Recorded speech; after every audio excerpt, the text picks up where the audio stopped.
चलिए बात करते हैं लॉकअप के सबसे बड़े ट्विस्ट की। अपूर्वा मुखीजा की वाइल्ड कार्ड एंट्री। सिर्फ एक एपिसोड में अपूर्वा मुखीजा पूरे हाउस का एटमॉस्फेयर ही चेंज कर दिया। अलायंसेस बदले, कंटेस्टेंट्स एक्सपोज हुए और कुछ लोगों का गेम ही उल्टा पड़ गया। तो चलिए देखते हैं आखिर हुआ क्या। अपूर्वा सोशल मीडिया का ऑलरेडी एक बड़ा नाम है। Millions of followers, unapologetic personality और एक लॉयल फैन बेस की वजह से ऑडियंस उनकी एंट्री का काफ़ी टाइम से वेट कर रही थी। और घर में एंटर करते ही मुझे लगा था कि अब श्रेया और रिएबल किड के बीच शुरू से ही धमाकेदार राइवलरी देखने को मिलेगी। लेकिन सरप्राइजिंगली शुरुआत में दोनों काफ़ी नॉर्मल और कॉर्डियल नज़र आए। द फर्स्ट मूव, फिर अपूर्वा ने पहला मूव खेला। रूल के अगेंस्ट जाकर उसने सबको खाना दे दिया। पेनाल्टी मिली, खर्चा पानी भी उड़ गया। जो जिस चीज़ की डिमांड कर रहा था उसने सबको दे दिया। इतना ही नहीं, पूरा दिन वो अपना वॉशरूम एक्सेस कार्ड भी सबको दे रही थी। मतलब एकदम केयर फ्री एटीट्यूड। ऑनेस्टली उस वक्त मुझे बिल्कुल समझ नहीं आ रहा था लीडर होके कोई इतना बड़ा रिस्क क्यों लेगा।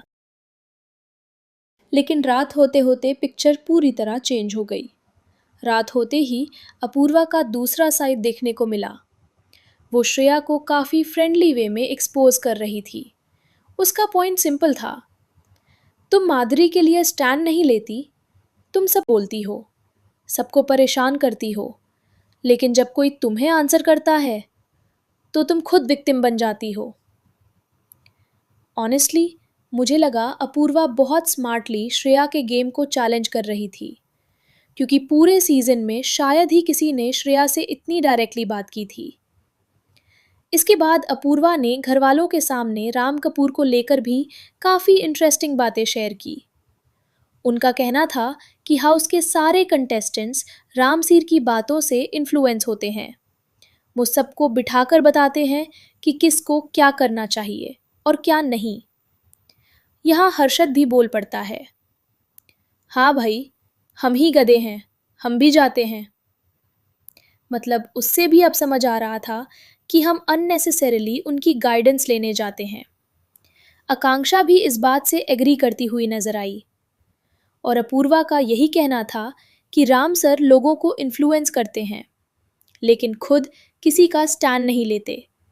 बस सबको बताते रहते हैं कि क्या करना चाहिए और क्या नहीं। उसके बाद अपूर्वा शिवंगी से बात करती है। उसके बाद अपूर्वा शिवंगी को बताती है कि उनके पीछे उनके बारे में क्या क्या बातें हो रही थी।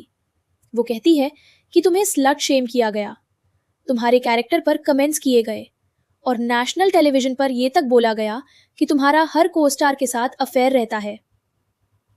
ऑनेस्टली शायद यही वो मोमेंट था जहां शिवांगी का कॉन्फिडेंस कंप्लीटली बदल गया। जो शिवांगी पूरे सीजन में इतनी लाउडली अपनी बात नहीं रख पाई थी, उसने एक ही दिन में इतना कॉन्फिडेंटली जवाब दिया कि देखकर सरप्राइज होना बनता था। कल सब ने शिवंगी का एक बिल्कुल अलग साइड देखा। अगले दिन फाइनली वो हुआ जिसका सब वेट कर रहे थे, श्रेया वर्सेस अपूर्वा। दोनों के बीच जबरदस्त आर्ग्यूमेंट हुआ। पॉडकास्ट वाली बात, फ्रेंडशिप वाले स्क्रीनशॉट्स और एक के बाद एक पर्सनल कमेंट्स। पहली बार ऐसा लगा कि श्रेया को कोई उसी कॉन्फिडेंस के साथ आंसर दे रहा है। और ऑनेस्टली ये सीजन का अब तक का सबसे एंटरटेनिंग फेस ऑफ था। उसने सबको कन्विंस किया कि सेल से बेड्स बाहर निकाले जाएं और सब मिलकर मजे करें। सब एंजॉय करने लगे, किसी को कुछ डाउट भी नहीं हुआ। और इसी बीच एक ही दिन में पूरा खर्चा पानी जीरो हो गया। जो कंटेस्टेंट्स इतने दिनों से पैसे बैचलर बचा बचा कर चल रहे थे, रेबल किड ने एक ही दिन में वो सारा बैलेंस खत्म करवा दिया। और सबसे इंटरेस्टिंग बात, किसी को उस वक्त ये रियलाइज भी नहीं हुआ कि वो कितनी स्मार्टली पूरा गेम कंट्रोल कर रही थी। उसने सबको मैनिपुलेट भी कर दिया, खर्चा पानी भी जीरो कर दिया, शिवांगी और शिल्पा के बीच भी क्लैश करवा दिया, राम सर के गेम को एक्सपोज कर दिया, श्रेया को भी एक्सपोज किया और खर्चा पानी भी जीरो कर दिया, क्योंकि उसको खर्चा पानी से कोई फर्क ही नहीं पड़ता था। वो तो सिर्फ इन्फॉर्मर बनकर आई थी और अपना काम बहुत स्मार्टली करके चली गई।